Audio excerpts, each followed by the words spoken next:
Hello everyone, क्या हाल चाल। चलिए आज लेके आए फिजिक्स का फिर से एक नया वीडियो। ये फर्स्ट चैप्टर का आगे का पार्ट है। अभी तक हम लोग पढ़ चुके हैं इलेक्ट्रिक फील्ड। तो फर्स्ट चैप्टर में जो इलेक्ट्रिक फील्ड है वहां तक हम लोग डिराइव कर चुके हैं, उसके कारण इलेक्ट्रिक फील्ड निकाल चुके हैं एक चार्ज रॉड के कारण। आज हम लोग देखेंगे कि जब हम एक चार्ज पार्टिकल को प्रोजेक्ट करते हैं, फेंकते हैं, चार्ज पार्टिकल को थ्रो करते हैं, कहां पे थ्रो करते हैं? इलेक्ट्रिक फील्ड के पास। तो उसका क्या होता है, वो किधर की तरफ फ्लो होता है। तो यहाँ पे सबसे पहले हमको क्या लेना होगा? एक इलेक्ट्रिक फील्ड लेना होगा। ठीक है, तो सबसे पहले एक इलेक्ट्रिक फील्ड ले लेते हैं। देखिए नीचे से ऊपर की तरफ इलेक्ट्रिक फील्ड जा रहा है। कहां जा रहा है? नीचे से ऊपर की तरफ इलेक्ट्रिक फील्ड। ये हो गया एक।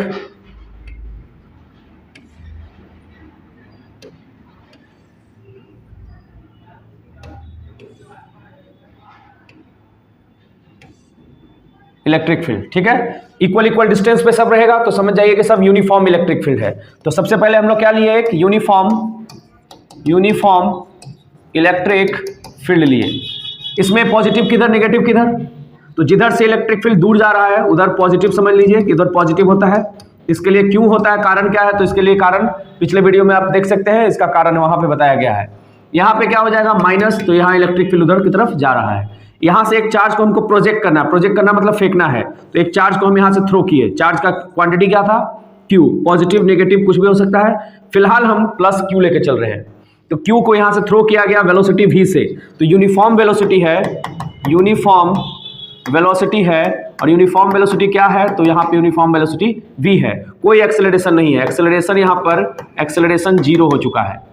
ठीक है, किस तरफ जा रहा है? ये x डायरेक्शन की तरफ हम इसको थ्रो किए हैं। तो यहां से ये अंदर की तरफ जाएगा। अब देखिए अंदर जाने के बाद क्या होगा? क्या ये सीधा क्रॉस कर जाएगा, सीधा चला जाएगा? नहीं जाएगा, क्योंकि यहाँ प्लस चार्ज है। इलेक्ट्रिक फील्ड में इधर प्लस है उधर माइनस है। तो ये प्लस वाले पे, इस प्लस वाले पे उधर की तरफ फोर्स लगेगा। तो ये अपना चार्ज अपना रास्ता बदल लेगा और ये ऊपर की तरफ जाना शुरू कर देगा। कुछ देर के बाद जाते हुए ये सीधा हो जाएगा। यहाँ से लेगा कर्व पैराबोलिक और फिर आगे जाके स्ट्रेट हो जाएगा। तो यहाँ पे जो ये डिस्टेंस कवर हुआ, यहाँ से यहाँ तक जो डिस्टेंस कवर हुआ है ना, यहाँ से ये वाला डिस्टेंस जो कवर हुआ, एक्स एक्सिस में डिस्टेंस कवर हुआ, तो इसको हम बोलेंगे डेल्टा एक्स।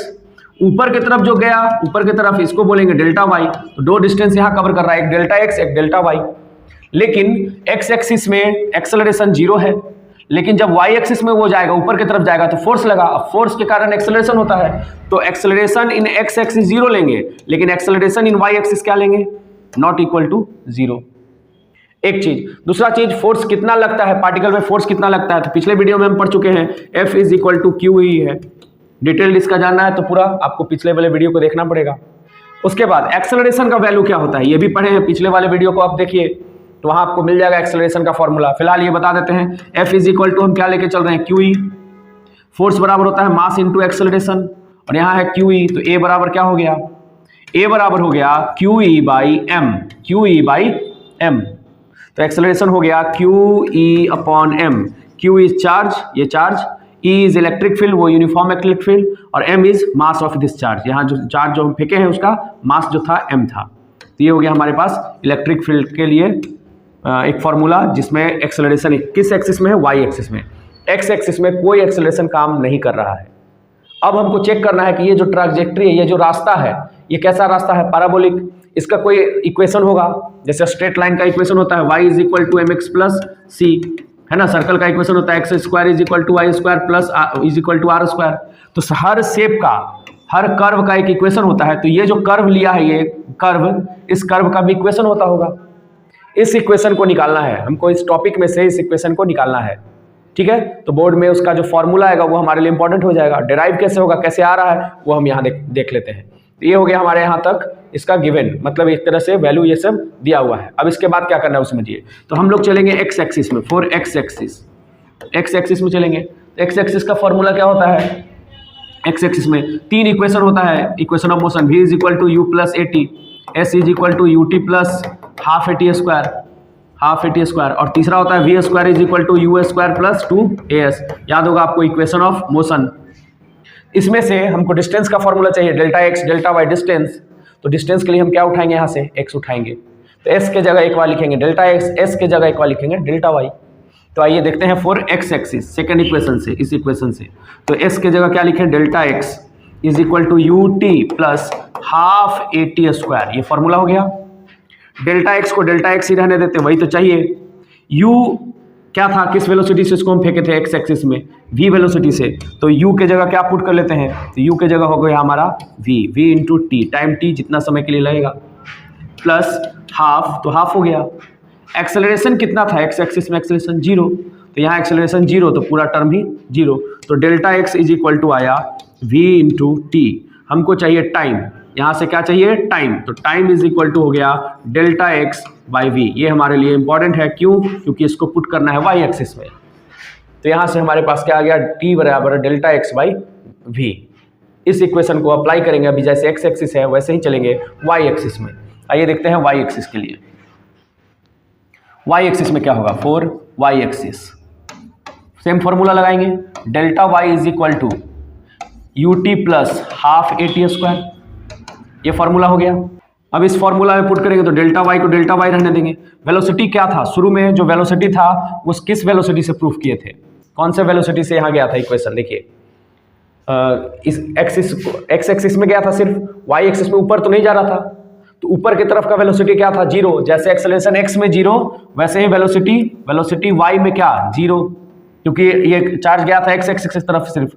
तो यहाँ से चलते हैं हम लोग अपने टॉपिक पे, तो यहाँ जाते हैं u के जगह पुट करेंगे v, नहीं u के जगह पुट करेंगे 0 इंटू टी, हाफ का हाफ, एक्सेलरेशन था वाई एक्सिस में, एक्सेलरेशन था a इज इक्वल टू क्या फॉर्मूला भी आया था, f is equal to m a का फॉर्मूला पुट किए थे, और इधर था q इंटू ई, तो a बराबर क्या फॉर्मूला आया था यहाँ से, तो a बराबर आ गया था q e बाई एम, तो a के जगह पुट करेंगे q e अपॉन m, और टी स्क्वायर के लिए t का फॉर्मूला भी आया था delta x by v, delta x by v, उसका करना है स्क्वायर, तो वहाँ से कर लिए स्क्वायर, तो ये आ गया delta Y is equal to half का half Q E by M, और यहाँ से हो गया डेल्टा एक्स का स्क्वायर बाई वी का स्क्वायर। ये हो गया हमारा equation of trajectory, equation of trajectory, ठीक है, इसको याद कर लेना है। इक्वेशन ऑफ क्या है ये, ट्राजेक्ट्री, मतलब ट्राजेक्ट्री मतलब क्यों, क्योंकि हमारा जो चार्ज था वो सीधा ऐसे नहीं गया था, ऐसे कर्व हो गया था, ये जो कर्व बन रहा है इसके लिए इक्वेशन क्या आएगा, एक्स का भी स्क्वायर और वी का भी स्क्वायर, लेकिन वाई क्या रहेगा, पॉजिटिव, वाई बिना एक पावर का रहेगा, क्योंकि ये कर्व ही ऐसा है। अगर स्ट्रेट लाइन होता तो दोनों पावर जो है 1 रहता, एक्स का पावर भी 1, वाई का पावर भी 1, सर्कल रहता, पूरा गोल रहता, जहाँ से स्टार्ट वहीं खत्म, तो इसका स्क्वायर रहता एक्स स्क्वायर वाई स्क्वायर और is equal to r square. तो ये है हमारा इक्वेशन ऑफ क्या हो गया, ट्राजेक्ट्री। जब हम एक चार्ज पार्टिकल को फेंकते हैं इलेक्ट्रिक फील्ड में, तो वो अपना इक्वेशन जो बनाता है उसको कहते हैं इक्वेशन ऑफ ट्राजेक्ट्री। अब यहाँ से 2 क्वेश्चन अराइज होता है, एक ये हो गया हमारा electric field, uniform electric field, और यूनिफॉर्म इलेक्ट्रिक फील्ड में अगर आप प्लस क्यू रखते हैं तो ये चार्ज मुड़ जाता है किधर की तरफ, जिधर इलेक्ट्रिक फील्ड है। लेकिन वही अगर माइनस चार्ज हम फेंके तो माइनस चार्ज को प्रोजेक्ट करें तो ये माइनस वाला किधर की तरफ अट्रैक्ट होगा, पॉजिटिव की तरफ, तो ये इलेक्ट्रिक फील्ड इधर की तरफ चार्ज जो है मुड़ जाएगा, ठीक है। अगर कोई चार्ज, 2 चार्ज है, Q1 है और एक Q2 है, Q1 और Q2 है, ये चार्ज यहाँ से गया और ये चार्ज डायरेक्ट ऐसे मुड़ गया, तो हम कहेंगे इसको कि ये चार्ज का मैग्नीट्यूड और ये चार्ज का मैग्नीट्यूड में दोनों में अंतर है, ठीक है। इसके और डायग्राम यहाँ से इसके लेते हैं यहाँ, तो ये ज़्यादा पहले टर्न हो गया, ये थोड़ा बाद में जाकर टर्न हुआ, क्योंकि इसका मैग्नीट्यूड क्या था, कम था, इसका मैग्नीट्यूड क्या था, ज़्यादा था। तो इस तरह से हम डिसाइड भी कर सकते हैं कि कौन सा मैग्नीट्यूड ज़्यादा है, कौन कम है, और कौन प्लस है और कौन माइनस है, ठीक है। एग्जाम्पल के लिए अगर ये इलेक्ट्रिक फील्ड है, ऊपर की तरफ क्या है, इलेक्ट्रिक फील्ड, और इसमें एक चार्ज हम रखें Q। अब डिसाइड करना है, ये इसका दे दिया इधर की तरफ डायरेक्शन, किधर मुड़ गया है, पता करना है कि चार्ज प्लस है कि माइनस है। तो देखेंगे कहाँ गया, तो इलेक्ट्रिक फील्ड के डायरेक्शन में इधर क्या होता है, माइनस, तो माइनस की तरफ कौन अट्रैक्ट होगा, प्लस, तो ये चार्ज क्या हो गया, पॉजिटिव चार्ज हो गया। तो याद कर लीजिए equation of trajectory, delta Y is equal to half Q E by m delta x square y v square. अगला जो टॉपिक है हमारा वो है न्यूट्रल पॉइंट। नेक्स्ट टॉपिक हमारा है न्यूट्रल पॉइंट। न्यूट्रल पॉइंट क्या है, तो न्यूट्रल पॉइंट क्या होता है, एक ऐसा पॉइंट जहां पे सब चीज न्यूट्रल हो, है ना, मतलब क्या, तो क्या पढ़ रहे हैं हम लोग, इलेक्ट्रिक फील्ड, तो एक ऐसा पॉइंट जहां पर इलेक्ट्रिक फील्ड का वैल्यू ही क्या हो जाए, 0, मतलब जहां नेट इलेक्ट्रिक फील्ड क्या हो जाए, 0, उस पॉइंट को कहेंगे न्यूट्रल पॉइंट। अब न्यूट्रल पॉइंट होने के लिए क्या होगा, अगर एक चार्ज हो, ये एक चार्ज है, इसके अगल बगल तो कोई ना कोई फील्ड होगा, माइनस चार्ज है तो इसके अगल बगल तो फील्ड होगा। तो इससे क्या पता चला कि एक चार्ज में तो ये बात नहीं बनेगा, मतलब एक चार्ज में इलेक्ट्रिक फील्ड जीरो नहीं हो सकता है। तो क्या रखना है हमको, है ना, एक ऐसा point, a point at which net electric field due to 2 point charge, 2 point charge लेना है, 2 पॉइंट चार्ज इज जीरो, तो उस पॉइंट को हम कहेंगे न्यूट्रल पॉइंट। अब यहां पे हम मान लेते हैं एक प्लस चार्ज है ना, 2 केस हो सकता है इसमें। तो केस 1 में है फॉर सिमिलर चार्ज, अगर हम चार्ज कैसा लें, सिमिलर चार्ज लें, सिमिलर चार्जेस। तो मान लीजिए यहां प्लस Q1 है और यहां प्लस Q2 है, 2 चार्ज हो गया, एक प्लस Q1 एक प्लस Q2, दोनों पॉजिटिव है। तो 3 पॉइंट इसका मिल रहा है, एक पॉइंट लेफ्ट साइड में, इन दोनों चार्ज के लेफ्ट साइड में, एक पॉइंट उस साइड राइट साइड, और एक इसके बीच में। मान लेते हैं कोई पॉइंट हम यहाँ पे लेफ्ट साइड में ए पॉइंट यहाँ कंसीडर कर लेते हैं। तो ए पॉइंट पे इलेक्ट्रिक फील्ड दोनों के कारण देखेंगे, Q1 के कारण भी और Q2 के कारण। तो Q1 के कारण जो इलेक्ट्रिक फील्ड होगा प्लस के कलर अवे होता है, तो प्लस के कारण इलेक्ट्रिक फील्ड अवे हो गया, तो यहाँ हो गया E1 के कारण, इस साइड जा रहा है एरो, ठीक है, एरो ये वाला इधर है। इसके कारण इलेक्ट्रिक फील्ड कहाँ होगा, प्लस, वो भी प्लस है, ए पॉइंट पर पॉइंट चार्ज से दूर, चार्ज से दूर कहाँ जाएगा, इधर जाएगा, तो ई हो गया E2। दोनों का डायरेक्शन देखिए सेम है, तो जब हम ई नेट निकालेंगे यहाँ ई नेट, तो दोनों का तो सम करना पड़ेगा, E1 और E2 का सम करना पड़ेगा, वेक्टर फॉर्म में भी मैग्नीट्यूड और मैग्नीट्यूड के फॉर्म में भी, क्योंकि दोनों के बीच में एंगल कितना डिग्री है, 0 डिग्री, तो 0 डिग्री में डायरेक्ट ये फॉर्मूला। तो क्या हमारा इलेक्ट्रिक फील्ड जीरो होगा, नहीं, तो ए पे न्यूट्रल पॉइंट एग्जिस्ट नहीं कर सकता है। कब, जब पॉइंट लेफ्ट हो तब। राइट में भी वही प्रोसेस, राइट में देख लेते हैं, मान लीजिए यहाँ एक पॉइंट हम मान लेते हैं बी पॉइंट। अब बी पॉइंट के कारण क्या होगा, +1 के कारण इलेक्ट्रिक फील्ड इसी से दूर जाएगा, E1 इधर ही जा रहा है, E2 प्लस है Q2, तो E2 भी कहाँ जाएगा, उधर ही जाएगा, अवे फ्रॉम द चार्ज, तो E2 भी इस चार्ज से दूर जाएगा। अब यहाँ भी ई नेट जब निकालेंगे, ई नेट, तो ये भी ऐड होगा, प्लस हो जाएगा, तो ये भी जीरो नहीं हो सकता है। तीसरा पॉइंट कहाँ बचा, तीसरा पॉइंट बचा इन दोनों चार्ज के बीच में। तो मान लीजिए इन दोनों चार्ज के बीच में कोई पॉइंट हम लेते हैं, न्यूट्रल पॉइंट N, पॉइंट का नाम लिए N पे अब हमको इलेक्ट्रिक फील्ड निकालना है Q1 के कारण, तो Q1 प्लस है तो इलेक्ट्रिक फील्ड इधर भागेगा, इससे दूर जाएगा, E1 इधर की तरफ हो गया, Q2 भी पॉजिटिव, तो इलेक्ट्रिक फील्ड इस पे भी इस साइड आएगा, प्लस है तो इससे दूर, तो E2 हो गया। अब देखिए E1 लेफ्ट राइट जा रहा है, E2 लेफ्ट आ रहा है, तो दोनों के बीच में यहाँ पे एंगल कितना डिग्री बन गया, 180 डिग्री।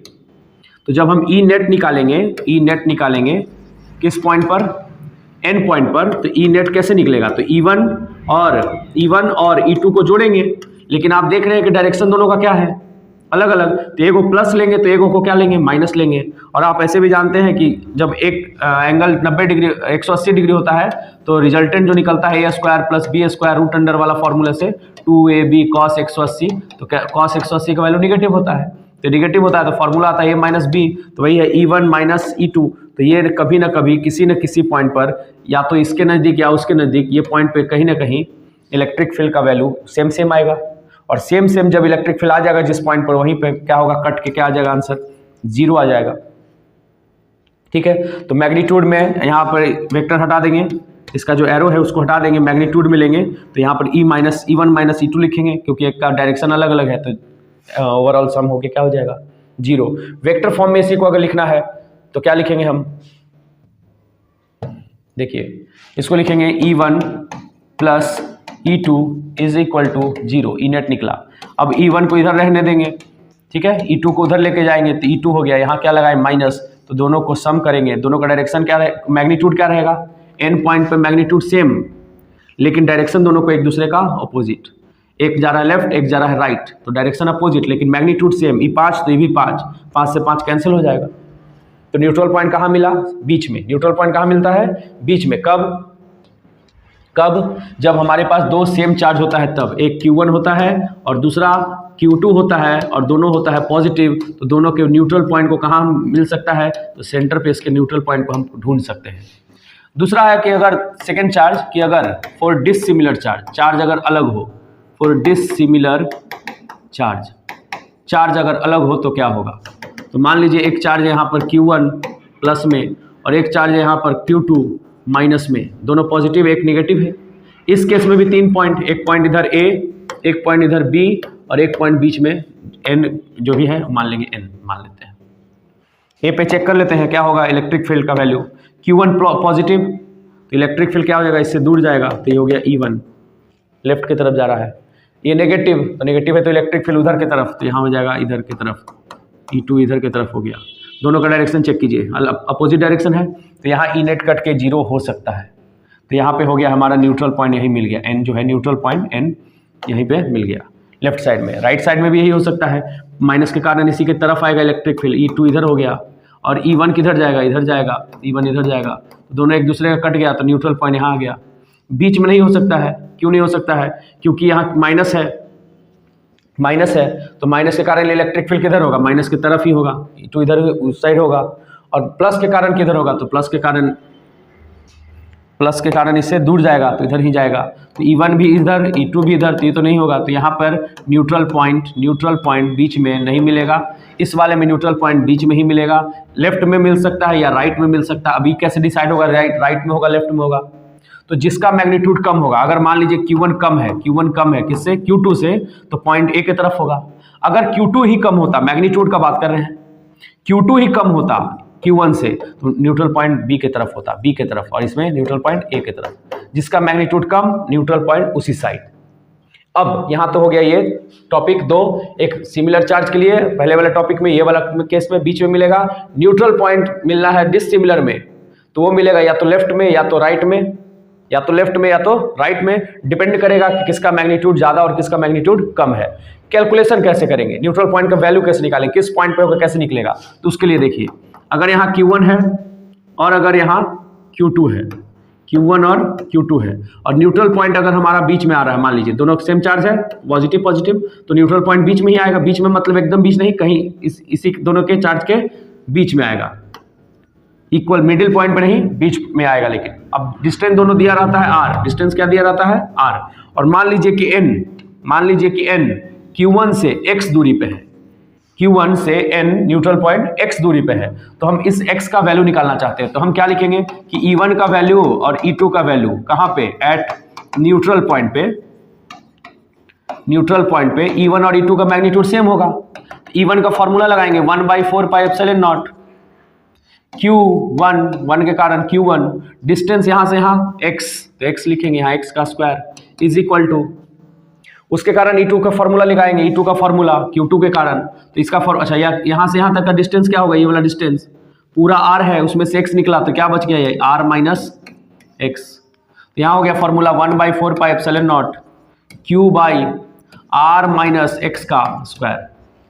अब यहाँ से ये कट गया दोनों, ठीक है, Q2 तो कटेगा नहीं, Q1 Q2 अपना वैल्यू है। अब यहाँ से हम सॉल्व कर लेंगे X और R दिया रहेगा तो X का वैल्यू इजीली सॉल्व हो जाएगा।